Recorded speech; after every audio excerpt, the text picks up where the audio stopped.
Hello, I think that's my cue to get going. I'm chairing this session.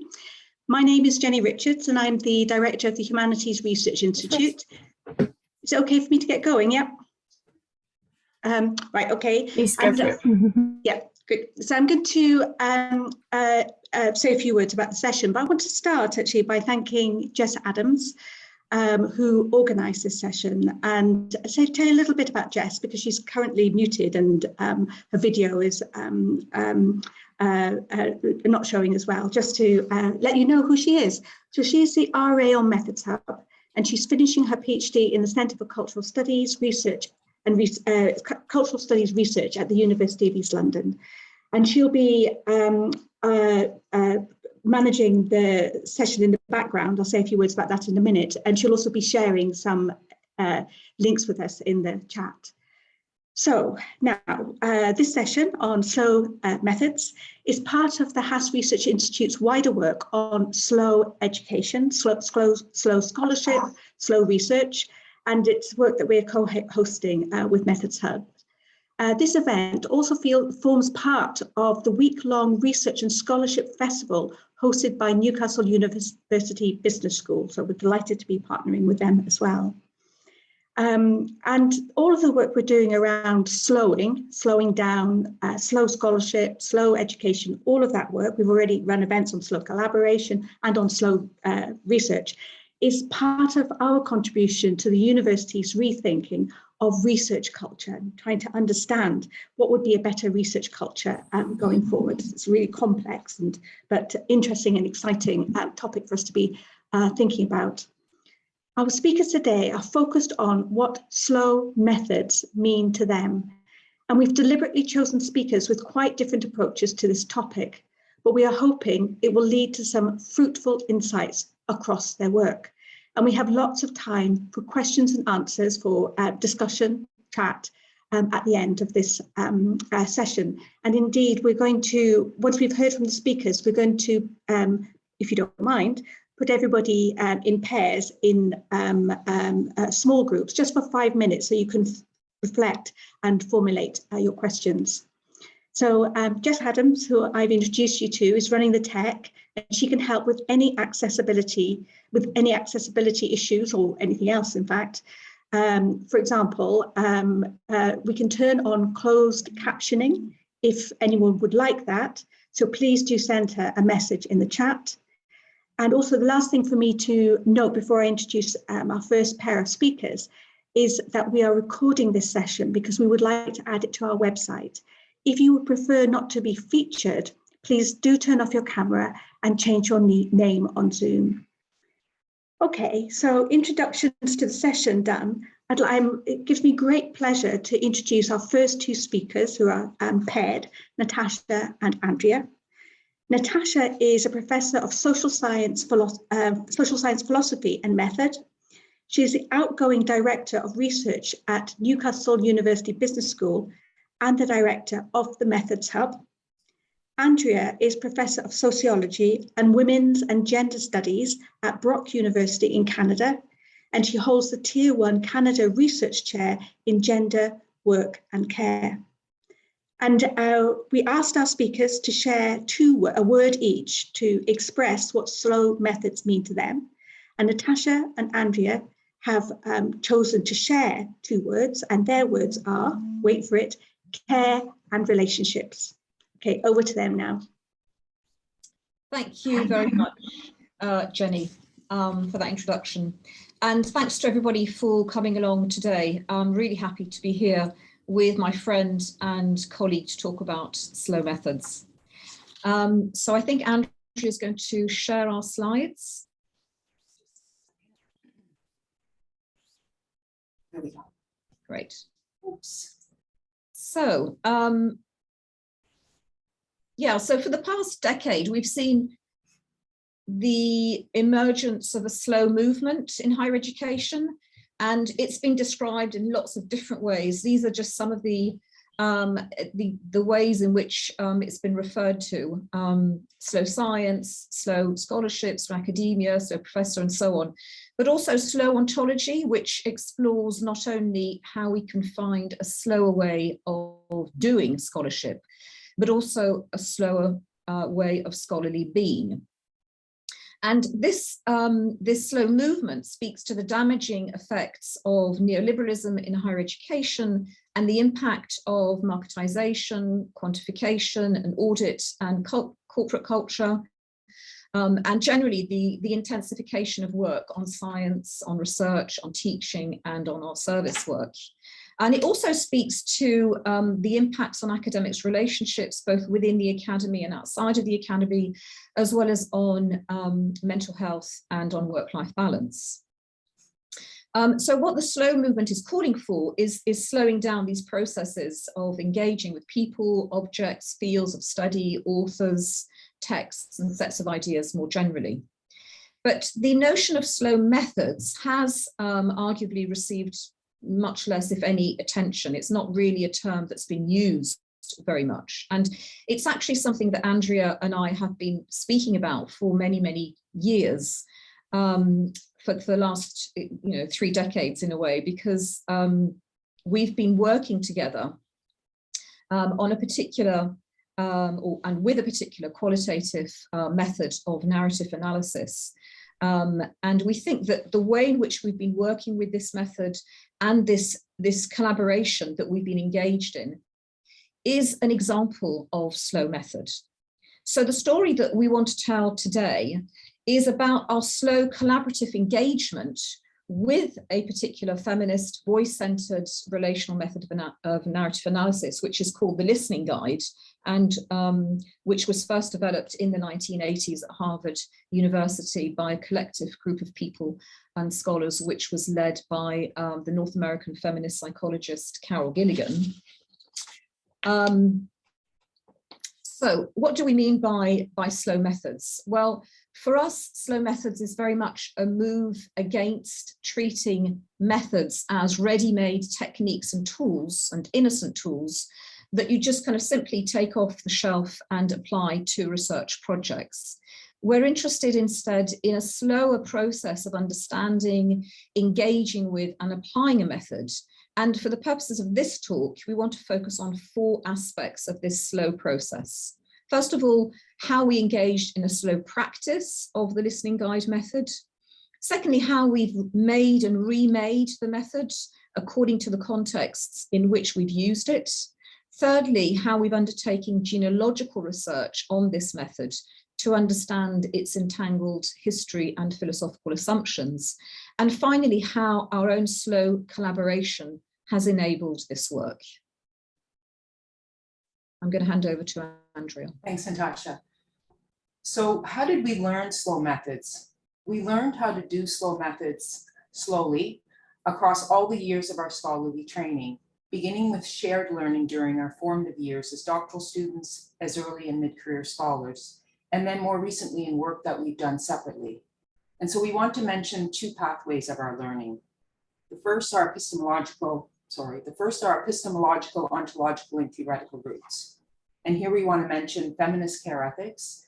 And here we're drawing from Carol Gilligan, who Natasha just mentioned, as well as the late Sarah Ruddick and Joan Tronto.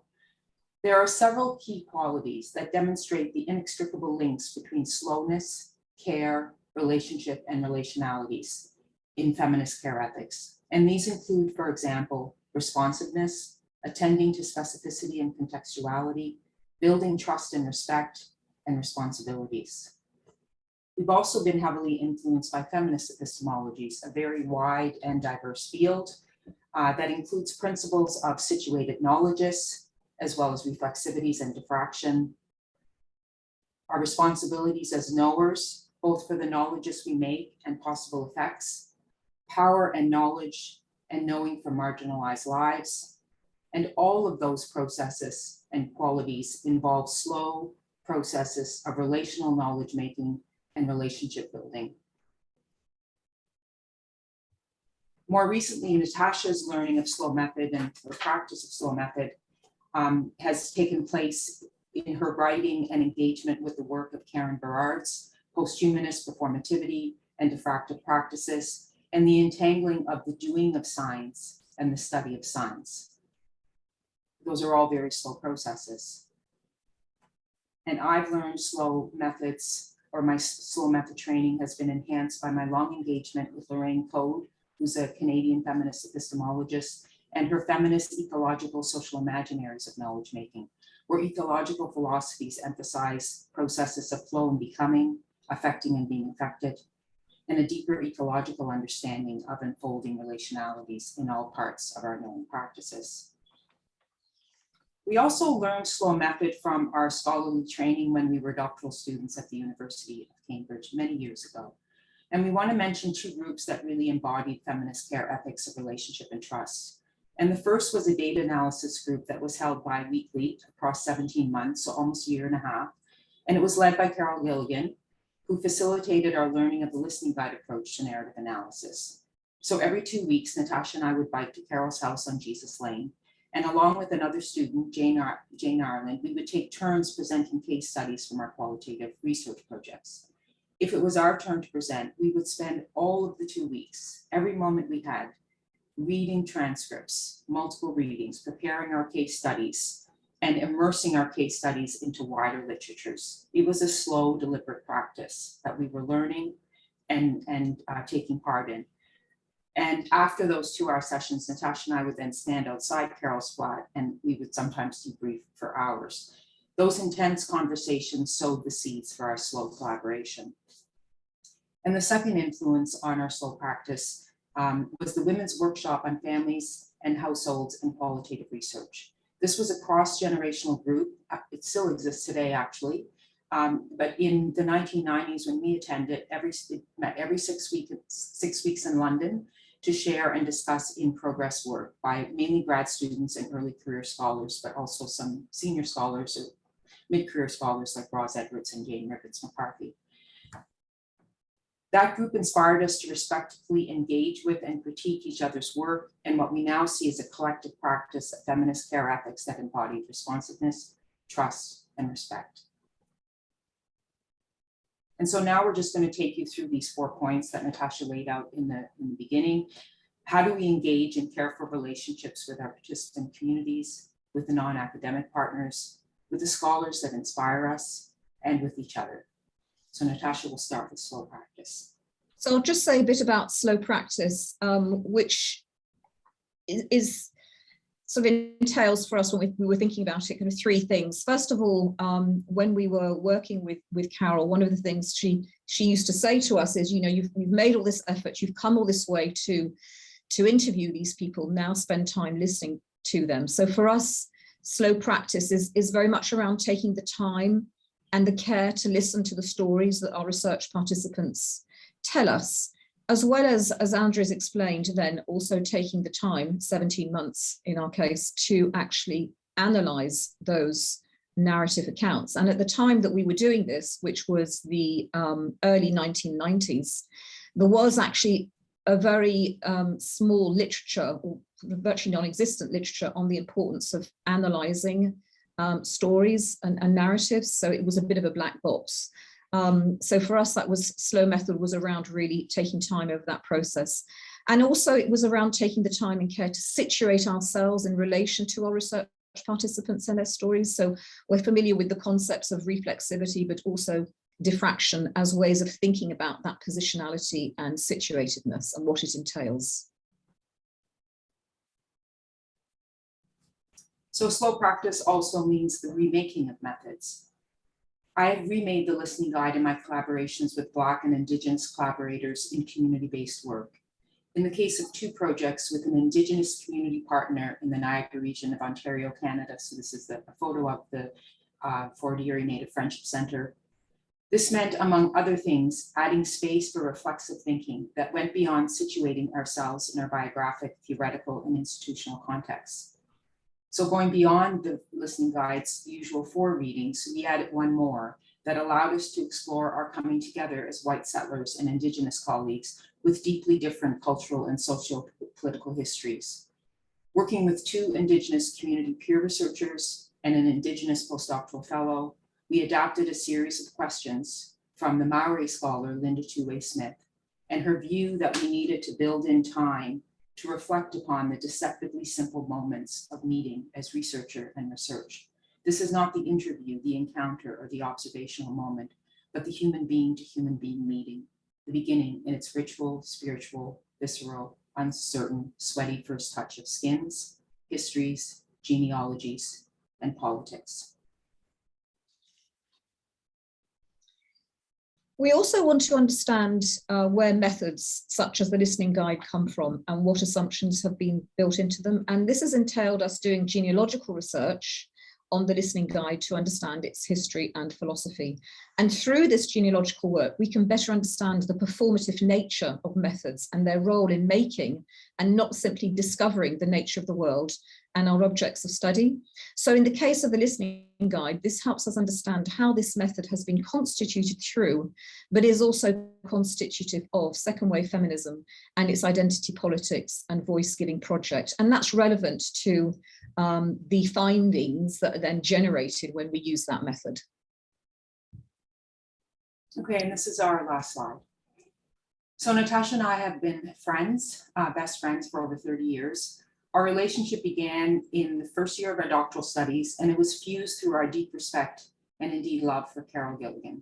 So this is us writing in New York, in the New York Public Library, and meeting up with Carol in 2013, these photos were taken.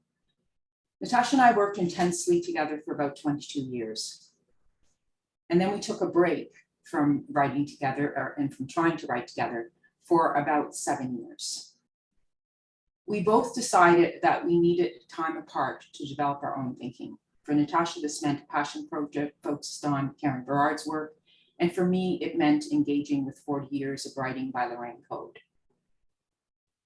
So to return to the principle of feminist care ethics that we mentioned earlier, one part of relationality is relational autonomy, which recognizes the need for both connection and autonomy, connection and disconnection. Our slow collaboration has been deeply enriched by moments and years of relational autonomy. This presentation is our first in many years, and it signals a new season in our approach to slow methods, as practice, as remaking methods, as genealogies of methods, and as slow collaboration. Thank you. Thank you. Thank you very much. That was an incredible presentation. I'm really pleased that we are the first to receive a presentation from both of you after so many years. It's amazing to hear about your friendship, to see those pictures of your younger selves, and also for me in particular to hear about this really deep thinking about relationships, and I hope we might pick up that a bit later. So we're going to move on now to our next speaker, and that is my colleague Philippa. She's a lecturer in Hispanic Studies and the Deputy Director of the Humanities Research Institute. And her one word for what slow methods means to her is digression. Thank you very much, Jenny, and thank you very much, Jess and Natasha, for the invitation to say a few words today about digression. I have got a few images just to tease, really, to provoke thought, and I'm very pleased that they sort of matched, Andrea and Natasha, your images, because I've got sort of lots of rhizomatic branches and roots in this idea of digression. This actually comes, as Jenny said, I work in the Spanish, Portuguese and Latin American Studies section of the School of Modern Languages. And this is taken from a saying in Spanish, which is irse por las ramas, which has to do with sort of going along the branches, with this idea of digressing and bifurcating pathways and the possibilities that they present. So I chose digression, and I didn't choose it as a way of camouflaging procrastination, which is also something I like to do as part of my methodological toolbox, or I've incorporated out of necessity. And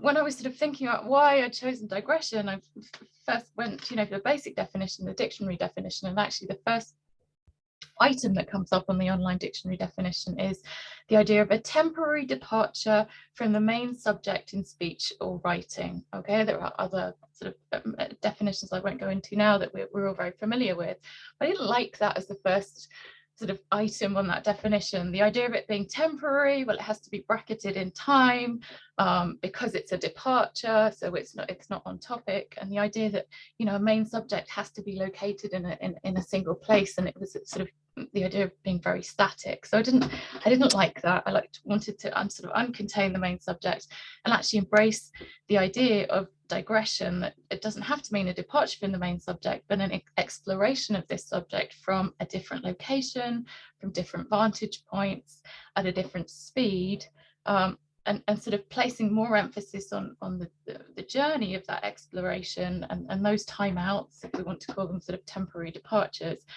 that are not driven by destination, but place equal emphasis on the route through and the pleasure of that route and the encounters that might happen along the way and the other discoveries. So that's why I chose digression. So slow methods, when thought of through this idea of digression, are not just about speed, although there is an effect on speed in that it takes longer to get to whatever that destination might be, but it's also about space as well, and about how we sort of traverse across the space. And all this is about really dismantling the ways in which linearity is imposed so much as a sort of teleological norm on many of the things that we do in our research, but also in the institutions in which we sit as well. So through notions of progress, through this need to move forward, moving forwards, never sideways. I like moving sideways as well. The need to, you know, reach targets and take the straightest and the most sort of efficient trajectory to get to those. So it's about sort of that idea of dismantling linearity, and I guess Natasha and Andrea you might disagree, but that sort of does very much link into the sort of feminist corpus of work that you referenced in your sort of presentation. So along with digression, we might have brought in the term errant as well, and to err, not errantry, no knights in shining armor or chivalry here, but the idea that erring, recovering this idea of a positive, aimless wandering, you know, sort of across or through a topic, and the idea of error as well is okay, and it's part of the process, and failing, perhaps not putting it like that, but erring is absolutely part of this methodological process. And the reason I came to this topic has to do, and it perhaps slightly different from a lot of the research areas of participants in this workshop today, but it was working with digressive narratives in literature and in film. Slow cinema, digressive narratives of located in Chile and Argentina in the post-dictatorship period, and the dictatorships of the 1970s and the 1980s until 1983 in Argentina and 1990 in Chile, are inextricably linked with a very violent imposition, neoliberal restructuring of the economies in Argentina and Chile. And these are sort of the counter narratives that emerge in that post-dictatorship period that have mobile narrators. So they're characters who walk, and they walk aimlessly through their respective urban landscapes. And they're narratives which aren't very long, but they're very slow. They take ages to read. And that to me was fascinating, about how language can be used to actually slow down, to offer different ways of moving through the urban landscape that are multisensory, that are careful. So linking back to that idea of care as well. They play with different perspectives. So they have multiple threads, and they narrate the same scenario from lots of different perspectives. So within the context of Argentina, with the context of Chile, they bring in indigenous voices, indigenous perspectives, and sort of try to create those multi-directional narratives that I felt through my research and my teaching as well, that I had to listen to those narratives methodologically when I was writing about them, or when I was working with students in a seminar on these narratives, because there were important ethical, political and philosophical messages that were being sort of woven into those narratives that we had to listen to, and to think about how language can encourage us to question the way in which we look, what we see when we look, and what we perceive when we're seeing that. So it's about sort of shifting those perspectives all the time. One of the things that's an installation that I used about spotlighting that idea of shifting focuses. And that's where working with film is actually interesting, because as a sort of visual metaphor, if you put a spotlight on something, you get a lot of bright light in one area, but you get a lot of a shadow around that. If you take that spotlight to another position, you get a different part of the object of study illuminated, and you get a different set of shadows as well. And actually, when filmmakers want a very kind of uniform blanket lighting over something, you have to have 3 different sources of light in order to achieve that. So it's from 3 different angles and 3 different perspectives. So it's about sort of using film and using these digressive narratives as almost as a metaphor to think about ways of seeing and ways of seeing different ways of looking differently and perceiving differently. So one of the, I like these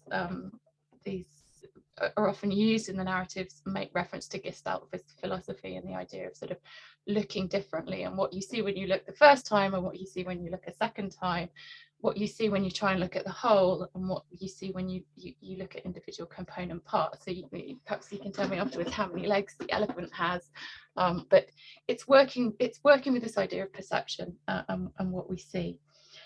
So how has this been incorporated? It's sort of methodologically, like you, Natasha and Andrea, I've entered into more co-authorship with sort of project partners to embrace different perspectives, particularly when, me located in an institution in the global north, working with partners who are located in the global south, so that we're always working together, working from those different vantage points and embracing those and bringing those into our process of co-authorship.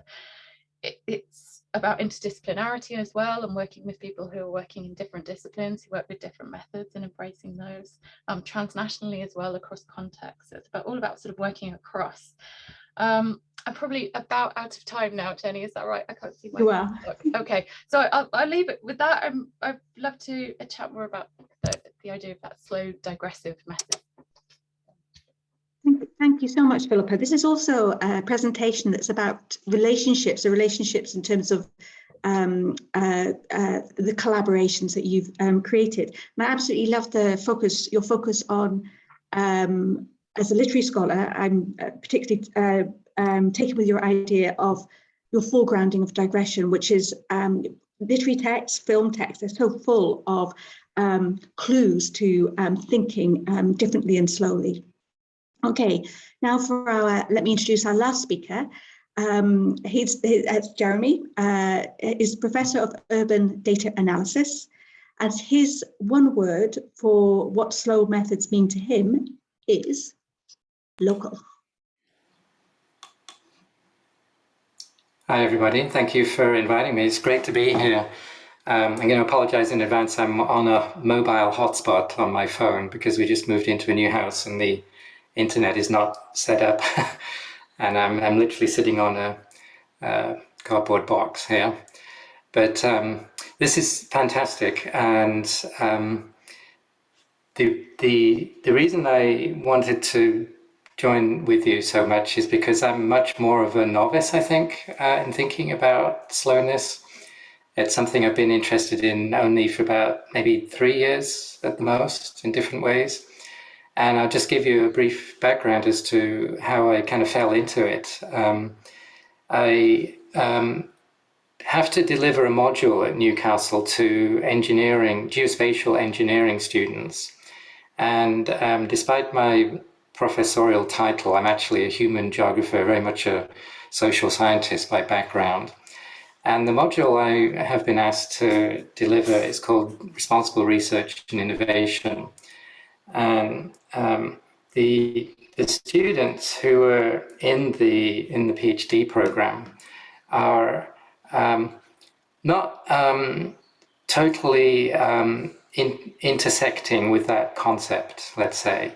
They're happy to engage with it, but it's not really why they started their PhD. They want to develop their digital models, or they want to develop their floodplain analytics, or their satellite imagery, machine learning, whatever it happens to be, all very exciting stuff. And so I've been pondering some of the ways in which we might make that topic relevant to them. And one of the things I started to think about was what this concept of innovation meant, because it's actually paired with this word responsible innovation. And so we get the question of, responsible to whom, to which audience, or indeed are we being responsible to ourselves? And then on top of that, around the same time, I read a couple of very interesting books that similarly questioned the need for innovation. And by the way, innovation is usually paired with speed, like, move fast and break things, which was the unofficial motto of Facebook in the old days. And the two books were, one is called Innovation Delusion by Lee Vinsel and Andrew Russell. And then the other one is called simply Slow Down by my colleague Danny Dorling, who's a geographer at Oxford. And in the first one, Vinsel and Russell argue that, first of all, innovation may actually not be occurring. Secondly, it may not all be good. And these are somewhat heretical statements to make in the, in the computer science, engineering, big tech worlds. Instead, they point to what we might call an ethics of care and repair. And they, in fact, started a little group called the Maintainers. So in their innovations, they don't talk quite so much about technology, which is what I'm interested in, but they talk about infrastructure in general. So let's say that includes technological infrastructure as well, like the internet. And they say we need to really sort of do, I think, what the Marxist geographer David Harvey called some capital switching. So we switch our investments from ever more innovations to more sustainable expenditures, for example. And then I guess sort of a sideline at the time as well was when I came to Newcastle, I fell under the sway for a little while of a philosophy called accelerationism.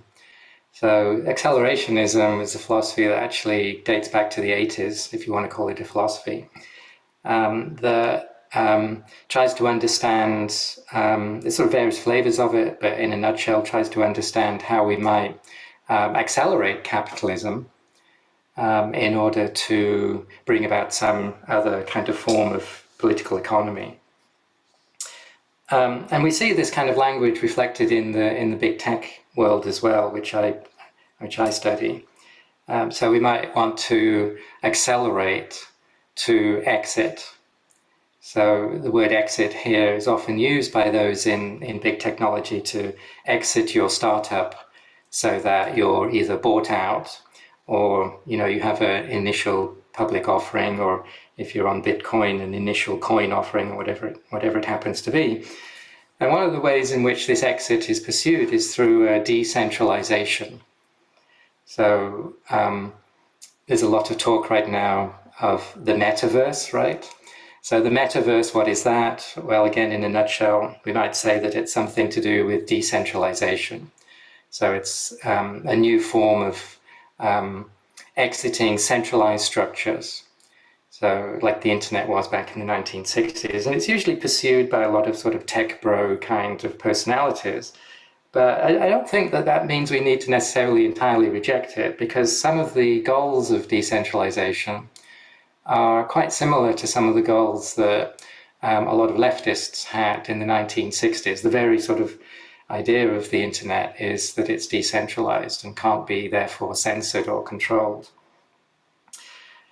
So decentralization means, not having central banks, not having a central economy. So this is where the cryptocurrency idea finds its purchase. But it might also mean a geographical exit. So we see an exit to, or a desired exit anyway, to living on floating islands in the sea, which is called seasteading. Or we see an exit of the financial system, which gave rise to PayPal. So PayPal was founded by a libertarian called Peter Thiel, and his idea was that he wanted to get away from all the control of financial systems by banks and and being backed by money, fiat money. But what all that means for me, and this is why I come back to the word I offered, which is local. I went between local and context because I'm trying to get at the same thing, because I think what decentralization does is to divorce you from that deep context. So you're taking away, you're extracting value, often monetary value, but it could also be data. So the fact that all our data are collected by all the devices that we use takes it out of that local deep context. And so I'm sort of seeking to find ways in which we might pursue an ethics of slowness that's more around the local. Now, I'll just quickly pop one slide in. I think I've got 2-3 minutes left if I can manage this properly. Let me see. Is that okay? Can you see that? So here I'm just giving you sort of a quick breakdown of how I'm understanding this. And I won't go into all of these in detail, but Philip already mentioned the idea of counter narratives and counter mappings, we might call them. For my own particular thinking about that, I draw quite a lot on the work of Michel Foucault and his counter mappings. But we do have this sort of idea of local in here as well. One of the things I want to end on, though, is the idea of the necessity of being able to vision a future. So when we think about how we might develop what I call a slow AI,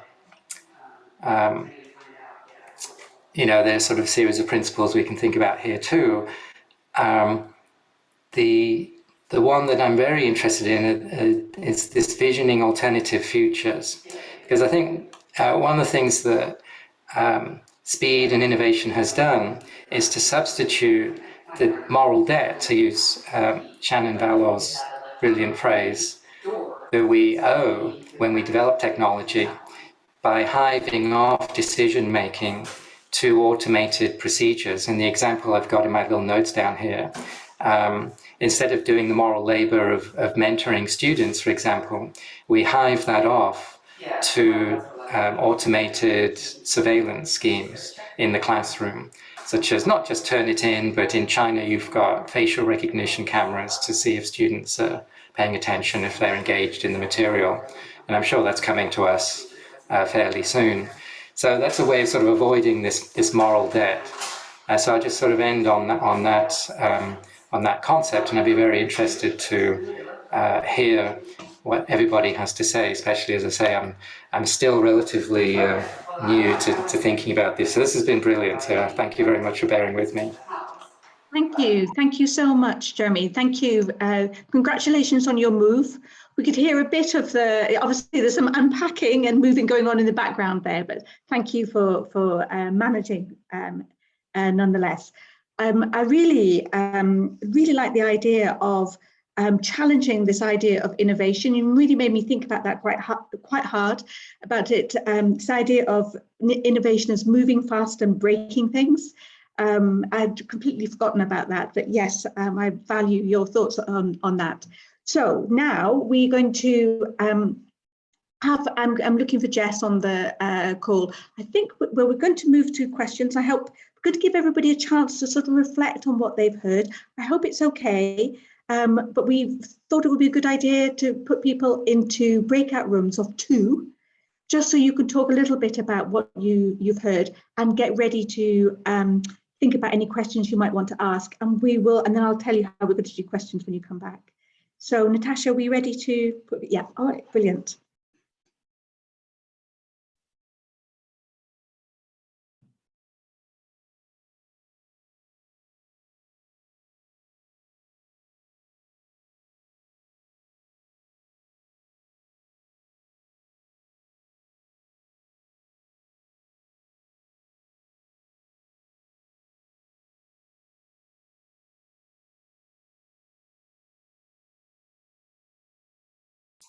Can I just check? Do we choose a room or what?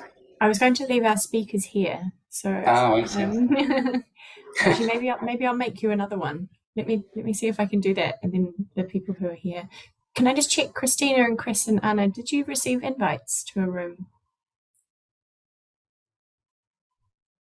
Sorry, yeah. No, I haven't. Okay, let me try and sort that out. Hang on. I've seen one, it. Jess Adams inviting me to join room 3. Sorry. Yeah.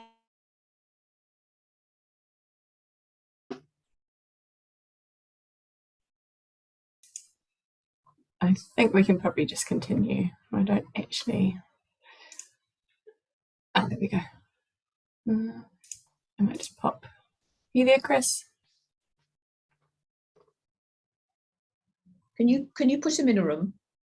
That sounded really bad. See. There may be somebody in a room on their own. There is. I'm just gonna. Please continue, and I'll see if I can. We thought it would be nice for the speakers to have a chat. Yes. So while I think it was. Thank you so much. That was excellent. Those talks. We're here. Questions. What about Bryony? Bryony's not got a group. Bryony, hi Bryony. Hi, Bryony. Hi. I'll just keep moving people kind of in the background. I've got the list up, so I'll move people around. Sorry, Bryony. And did we lose Andrea? Yes. Andrea may have gone into a room. Got a room. Yeah.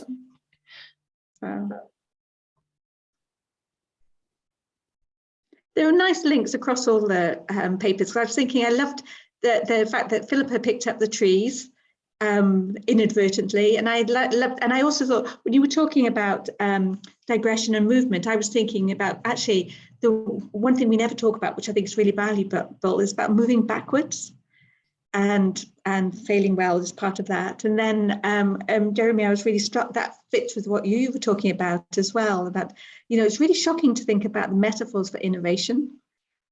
So, and I just, I think the idea of slow AI is very, very good idea, but what that means and whether the tech industry will ever embrace that. So I can always say, go, Jeremy. I was interested, Jenny. Oh gosh, is there an echo? Listening. Is there an echo? No. Okay. I was interested in how the themes that we discussed here tie into themes that have come out of your focus this year on slow research more generally, because I know you've organised other events, and I was just interested in your thoughts on that or observations. Well, Natasha, absolutely. But for me, everything I was hearing today goes back to work I started about 2-3 years ago with William Maloney. So William Maloney and I, we did a vision, wrote a research vision for the faculty. It's up on the NURI website. And to get that, we talked to people in every subject across the university. We did loads of interviews. We collected a lot of data. And then we had to turn that digest that into single statements. And in the end, I got one word that everybody was concerned about, that was at the heart of what the HAS faculty is about, and it's got buried somewhere. But that one word was relationships. So almost the thing that ties our research, whether it's in social science or in art or in humanities, is relationships. And it's people's relationship with the materials they work with their colleagues and collaborators. It's relationships as a subject of study. It's absolutely at the heart of who we are. But when we were doing that work at the start, the university was developing its own vision. So I think we've still got it, it's up on the website, but it got lost and buried a bit. And I think if slow research can bring that back, because I think that is the thing that is absolutely at the core of what you were talking about, Natasha, and to share this wonderful friendship that you've got with Andrea. I thought that was amazing. So I felt we were watching the living of a slow collaboration and its fruits as you were talking. So thank you. Yeah, that's interesting. I was just thinking about how then, because I think with all the talks, what the tension is, and that's very much the case with Jeremy's as well, and the tech industry, is that tension between what we're trying to do, this slowing down, and then the context, the broader context, the structures, the frameworks within it. And how do we I mean, I know that's a question that the slow science movement is addressing, but how do we kind of make inroads, you know, into that? Yeah, I don't know how, and so that's why I asked you that question, Jenny. In fact, is like I was interested in what's come out of this discussion. That is a crucial thing, because we can carry on talking. We all know what we mean. Yes. We can carry on talking to each other, and it'll make no difference whatsoever.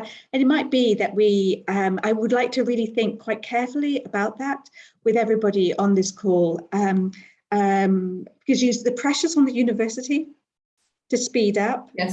the commitment to innovation in the way that Jeremy was talking about it is really strong. So for me, it's about finding examples of where that has been successful. But it's just one tiny thing. Are we bringing people back, Jess? Yeah, I was just going to say, I'm just going to close the rooms. And hi, Martin and Christina. I'm sorry if the rooms didn't quite work for you. And maybe that would just be... Yeah, we went into room 3, but I was there with Meltem and it didn't, nothing else happened. Are we supposed to be just 2 people? Formulating your questions, reflecting. So, but we'll do that as well now. So, yeah, so I'm going to close the rooms, but maybe if you wouldn't mind just apologising to anyone who was on their own for a moment on my behalf, that would be great. Excellent. Okay, I've closed the room, so this should be back, you know, now in sort of 60 seconds. Great, and I'll let Chris back in, I put in the waiting room.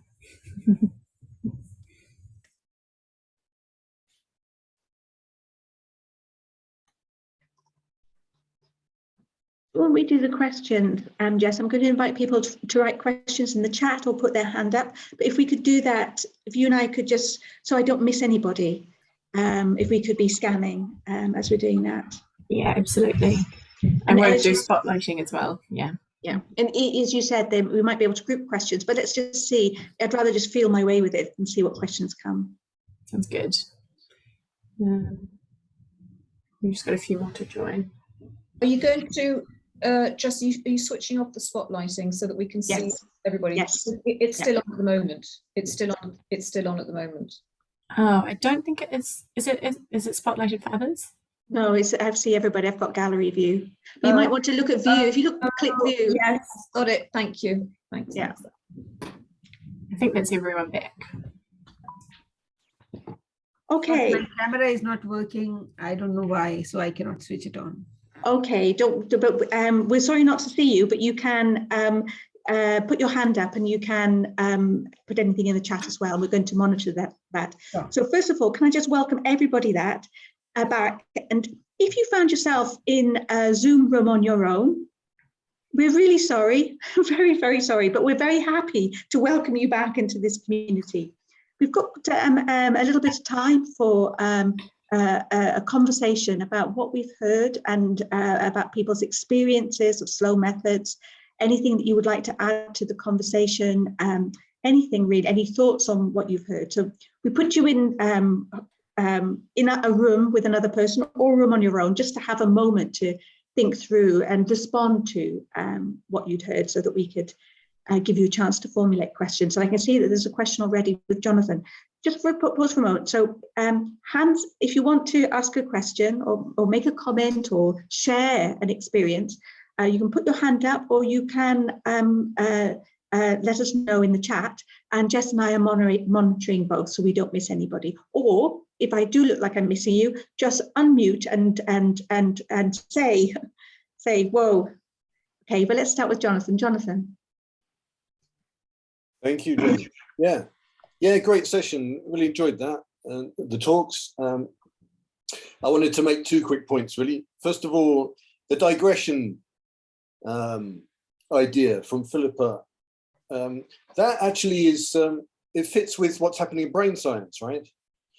In terms of this incubated cognitive processing that is a sort of hot topic in that area, meaning that if you're holding your attention on a creative task, a complex task, and you're a bit blocked, and then you turn your attention to something else for some hours, usually something mundane like doing the washing up, or having a shower, or something easy, so that it feels like the brain is resting, but actually in the background, it's actually working hard on problem A, right? So when you return your attention back to it, you can get that so-called eureka moment, which is actually the result of incubated cognitive processing that's been happening subconsciously while you've been doing more mundane tasks. So this has big implications for how you design, you know, your working day, how you design your research projects, right? Thinking through, you know, you need time to incubate and to return back to understand better. And also when you're, you know, when you're managing a research team, you know, I talk about this to my MBA students, you know, with innovation projects, which leads me to my second point, which is I feel like I have to defend innovation as a professor of innovation from Jeremy's vicious attacks. I mean, yeah, I mean, you're right, of course, that, you know, innovation has become more presented in a positive light in the media, in politics, in business. I've written a paper on that, by the way, called Innovation is Politics. But at the same time, I mean, I think there's a lot from innovation studies that we know in terms of incremental innovations and, you know, the mantra about fail early, fail often. Once you fail and you break all the things, then that's not the end of it. You come back and you put them together and you try again and you iterate, right? We're in cycles of iteration that over time are consistent with the kind of slow values that you're talking about, I think. And there is evidence to show that that kind of innovation actually is better for productivity in some industries than the more radical, eye-catching kinds of innovations that we tend to hear more about in the mass media. So those are my 2 points. Thank you very much. Great session. Thank you. So let's, while we're waiting for more questions to come in, would any of the speakers like to respond to what Jonathan's been saying? Jeremy, you've been challenged. You might want to respond. Okay. I was hoping to hear more about digression because I think that's a brilliant idea. Yeah, I don't disagree actually. That when I put in my little abstract for this, I think I said something along the lines of, you know, what might responsible innovation look like? So it's not that I wish to reject innovation, it's that I wish to explore that. And I would say that we might think of innovation as having the 3 different kinds. So there's innovation which extracts value, so Facebook, etc. There's innovation which destroys value, and then there's innovation which creates value. So social value. So if we are interested in responsible innovation, then we want a model of innovation which creates social value. So in other words, not all innovation, if I may coin a phrase, which is sort of the current mantra at the moment. All innovation is good, you know, regulation is bad because it stifles innovation. If you Google innovate, you know, regulation stifles innovation, you'll get multiple hits. And that's, I think, sadly, some of the UK government's policy at the moment is to, through the Turing Institute and through other sort of outlets that praise data science and all forms of innovation. But I would be more interested in those which work locally, for example. So if you're looking at machine learning, let's not send all the data to some big centralized database. There's some moves, as I understand it, and I'm not an expert in machine learning, called federated learning, for example, which try to implement this technologically. So we keep our data in its rich context and don't send it away. So that might be a sort of a technological development that Jonathan would be in favor of, I don't know.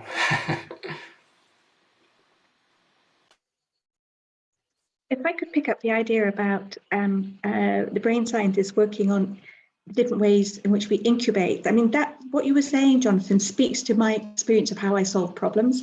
I always think I solve a problem that's an intellectual problem that's in my mind when I'm on the bus or in the bath or chopping something.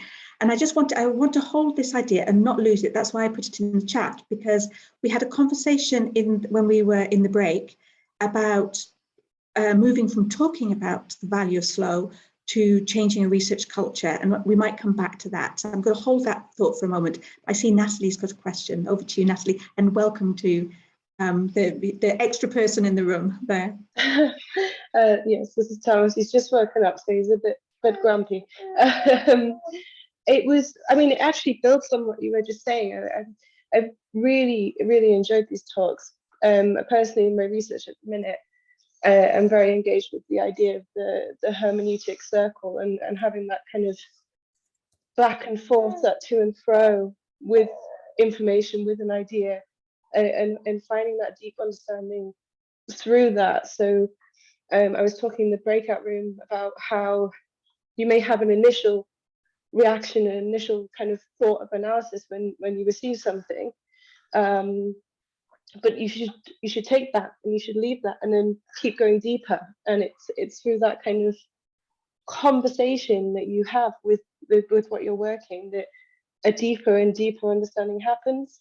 But the element that I'm struggling with is I want to really sit with this information and take my time, but I'm on a PhD, which has a bracketed amount of time and a deadline, and you have supervisors asking you if you've written anything and where's the progress, and it's trying to negotiate that kind of existing research culture with the desire to have these slow, in-depth conversations.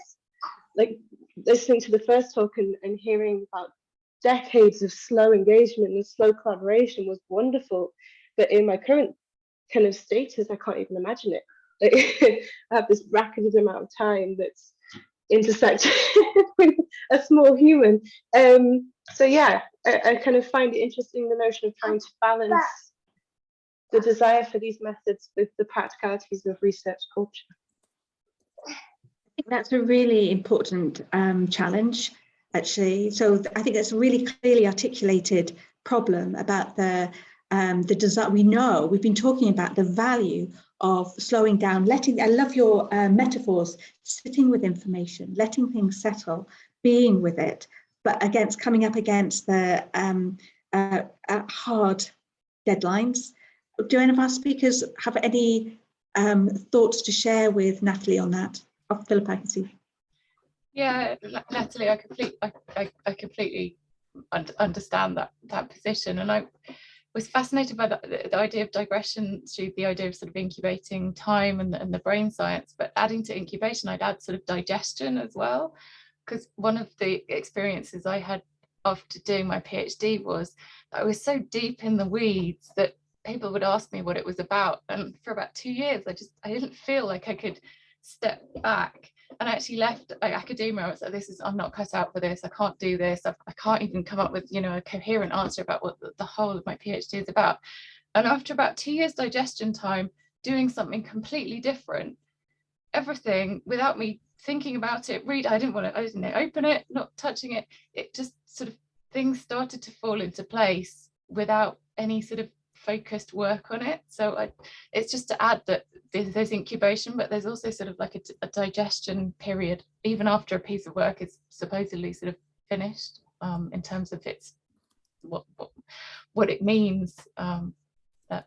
So I'm sorry, that's not a magic solution for finding more time. So I was just thinking about a possible solution. I mean, not really a solution, but just way. So, I've been around for a long time, Natalie, that and the way in which I did, and I've just learned to go.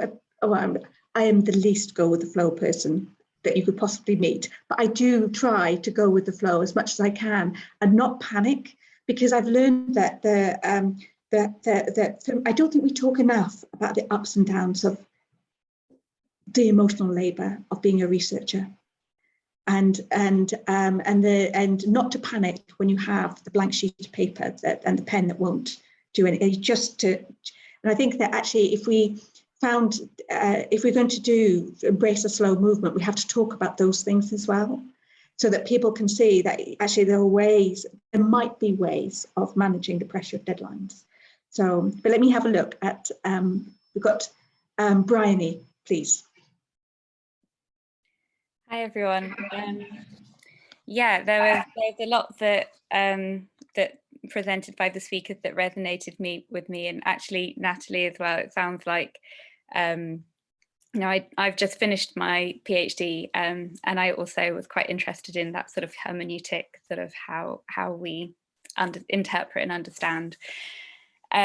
And I think going back to these ideas of like thinking about slow scholarship in the context of sort of feminist discourses of care and ethics, I completely agree with what Natalie's saying, and I think it's a really it's a point that is missed out of this discussion a lot, in that when you are an early career academic or you're a PhD student, you don't have this sort of, you don't have the financial security, you don't have the job security to, even though I've come to a point of trying to have a little bit more trust that that ideas and conversations and relations between things I'm working with do have a way of sort of percolating, like distilling whatever metaphor you want to use, and that's really valuable, and I feel quite protective of that. There's also, that's really hard to contend with in a landscape where you're only looking at sort of short-term contracts. At the moment, I'm working on a different postdoc that doesn't really allow me any time for my own research. And so, you know, I want to make, I'm aware that those things sort of are on the back burner and that they might be there when I get the time, but the opportunities are sort of quite fixed term. And so, and also the way that like the funding calls are structured is that they want sort of very clear outputs, very sort of clear impacts, and things like it's really hard to advocate for almost doing less, even though for what maybe some people might think of as, it sounds like doing less, even though there is also a value in that. I don't know, I think I'm tangling myself up a bit, but yeah, I'll just stop speaking there. What you said is really valuable, Bryony, and I have thoughts on that, but please let me open it up to our speakers first. Can I just come in there? Thank you, Bryony and Natalie, for your really interesting comments. And I think that one of the things that's changed, you know, since I was a PhD student with Andrea, is that there wasn't the same pressure and expectation. There was no pressure or expectation to publish, for example, while you were doing your PhD. So we actually were able to take the time to do the work and the research in the way that we did. But the other important piece, I think, and perhaps, you know, perhaps this has also been somewhat a casualty of this this kind of instrumental approach. We were in a workshop this morning about mentoring and coaching as part of creating research culture. We talked about these kind of much more instrumental strategic approaches that people have towards research, and how that kind of eradicates time to just spend with people talking about ideas and doing a kind of informal mentoring, if you like. And I think that one of the things that we Andrew and I were very fortunate in is, first of all, we published together. So that was a strategy in a way of dealing with some of the issues that you're raising. But also we were very fortunate that we had a supportive mentor in Carol Gilligan and that group, but also the other group in London, which is still going, which was essentially a sort of feminist collective of different staged academics who created this space and this forum to do the kind of research in that slow way that we were doing. But importantly, you know, we published special issues of journals and books and so on. So the kind of the more experienced people in that group, in that workshop, took that leadership role and created opportunities for us doctoral students and early career researchers to be part of collections and special issues and edited collections. And we, you know, we published, I don't know, maybe 10 books, special issues in that time. So I think it's also, there's also kind of, I feel, some responsibility on perhaps the more established researchers to create those opportunities to work with early career researchers, postdoctoral students to do that, to continue that tradition. And perhaps we've also been guilty of letting that go, because just in those 30 years that kind of very, very instrumental approach has become so pronounced, which, you know, has perhaps, yeah, I can just, all I can say is I feel that back then there was a lot more of this kind of work going on, and feminism was, and feminist initiatives and collectives was a really important part of it, and that still exists, but I think it's kind of died down a bit. So yeah, I'm not sure that really helps, but it's just to sort of say, yes, actually things have changed. And I think part of what we're trying to do here is to use Philippa's term to come up with a counter narratives and a counter movement, sort of grounded in this kind of slow approach.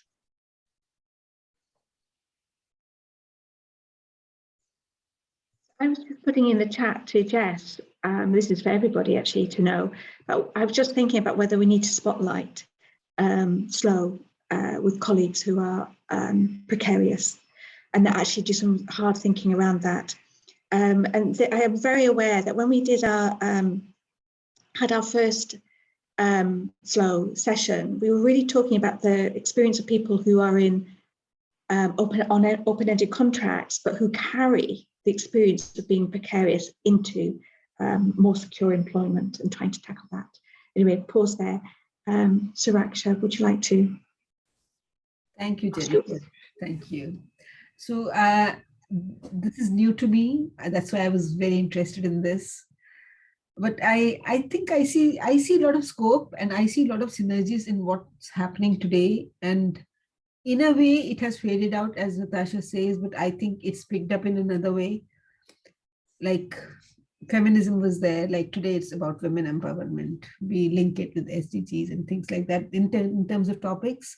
And in terms of approach, I think slow methods is something which is being adopted by the technology, but use of technology is making it very fast.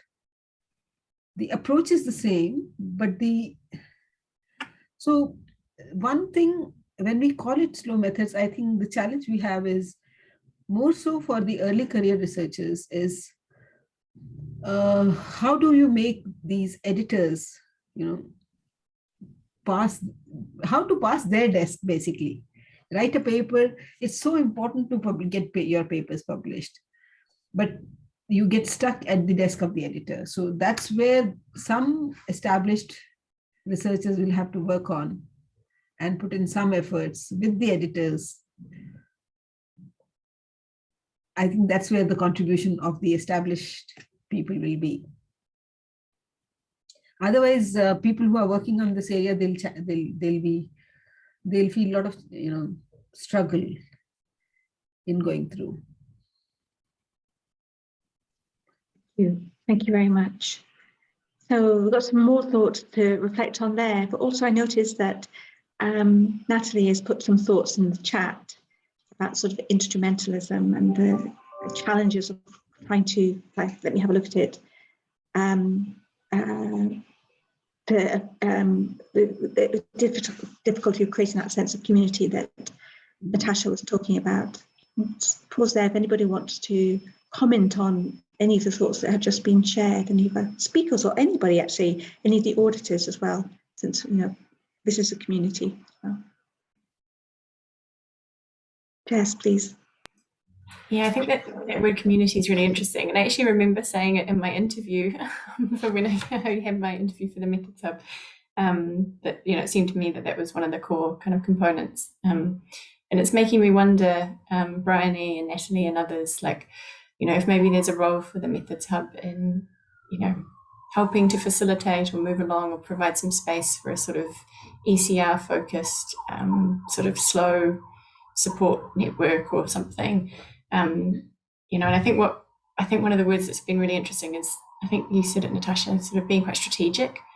And I just wonder if there's, a role for bringing together a group who who just want to figure out, you know, the right level of kind of playing the game in a way that will actually enable us to have careers and also, you know, create interesting and kind of rewarding research. So something to think about. And if anyone's interested, you know, please do drop us a line. It'd be interesting to kind of pick that up separately, maybe. I'd really welcome that, Jess, I really would. Okay, so are there any final thoughts, anything from any, I mean, I hope we can keep the chat just to help us do some, I mean, obviously we've got a recording just so we can do some reflecting and digesting and think about next steps. But if anybody has got, I mean, could we just pause for a moment before, we don't have to go up to past, we can break early and have a cup of tea. But are there any, is there any advice for the organisers of this about what you would like to see next?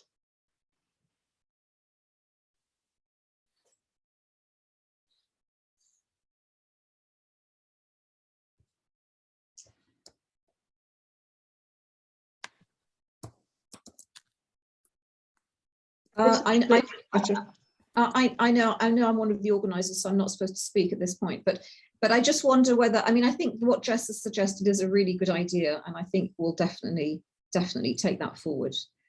But I wonder whether, you know, we've got the university's working on, you know, research culture, and it's got this big agenda, releasing research time and so on. And I just wonder whether there's a role as well for us to kind of work with the university and with Candy on just taking this conversation forward at an institutional level. I always think, you know, I know Newcastle's not perfect, but I really, you know, enjoy working here compared to where I came from, and think it's fantastic on so many different levels, and there's so much potential. And one of the things that I find is that they don't necessarily listen to everything we say, but they do respect the academics and students and listen. They try and listen. And I just wonder whether there's an opportunity, therefore, for us to try and do something a little bit different at Newcastle in this space, as a sort of counter movement, and trying to push back on some of these issues, given the extent of the interest in this topic, and what you've done, Jenny, this whole year on this focus on slow research. And when you talked about your earlier exercise with the faculty and that vision, that, you know, what people were saying about what they wanted. So that would be just a suggestion from me. So just so that people know, we've been running seminars. It is a bit of a movement already, and Candy and the university, certainly you were at the first event on slow research, and we've done slow collaboration, now slow methods. We've got an event that's being organised on slow education. We're calling it slow scholarship because we think that this is for everybody, not just for everybody needs to slow down. And we're really open, and I am very struck by the issue of thinking about slowness from the precarious perspective, especially given what was being said in the first seminar. This is the first session that we've recorded for people to listen to again. Previously, we've digested and shared what we've learned from the other sessions. So you can find on the NURI website a synopsis of what was said. It was in some ways, people have talked very personally about their experience. And that's why we haven't audio recorded previous or Zoom recorded previous events, but we're collecting all of that information. And I think that, but Natasha, it's extremely complex for the university to, I think there's a desire, but it's complex in terms of it has to connect to other structures, the whole infrastructure, and promotions in particular, appointments, all sorts of things. So I think but the other thing I would say, please talk about it, because one of the things I've noticed in my school is that people use the phrase slow research or slowing down. And that is the way for culture change. So anyway, I think we've come to the end of this. Bryony wants to say something. Bryony, off you go. Oh, it's just a quick suggestion that like I don't know, it might be worth approaching some of the DTPs to run something about slow scholarship for PhD students, because this was, I mean, it was something that I really came to like entirely independently, probably just like reading through articles on a rainy afternoon in lockdown when I was feeling quite frustrated. And it was, and I think that sort of slow scholarship of more of an ethos goes hand in hand with other kinds of knowledges that are perhaps have historically been like marginalized a bit from academia and that aren't so easy to especially work into like your PhD project, for example. I'm thinking of, you know, responding to Natalie's comment about different sort of research approaches.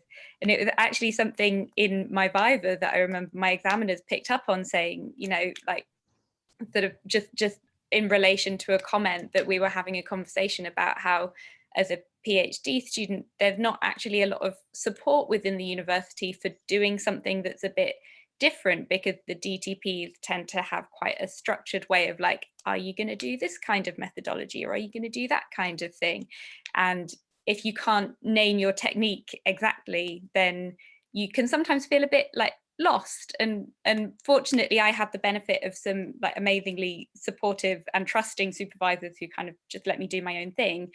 But also, like it would be nice for, you know, that's also something that I really appreciate not everybody has, and it would be nice for other earlier sort of career researchers to know that there are ways of sort of making your own path, sort of meandering through in the way that suits the topic of your own research, because it's sort of being led by the thing that you're studying, right, rather than a prescriptive set of techniques, or it was in my case. It's absolutely brilliant suggestion. I'm going to write to Ian Flynn after this, and hopefully people on this call will might be interested in contributing to that. I've just written you down, Bryony, if you're around. But I also I see in the chat that Natasha mentions NATI. I don't know what NATI is. Natasha, do you want to tell us? It's the Northern Advanced Centre for Research Training, Northern something like that. Yeah, the Northern Universities postdoctoral training centres, bring them together.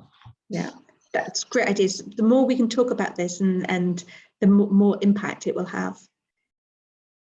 So we're open to email. So you've got Jess Adams' name, Jess Adams at Newcastle, Jennifer Richards at Newcastle, if you want to, or any of the speakers. I'm sure I don't want to commit them, but I'd welcome any thoughts that you felt that you have after the event. Really happy to plan with you next events. But we've got some great suggestions, and the conversation has been absolutely amazing. Thank you, everybody, both the speakers and the the auditors who've contributed to the discussion. Thank you. Thank you very much, everybody. Thanks all. Thank you.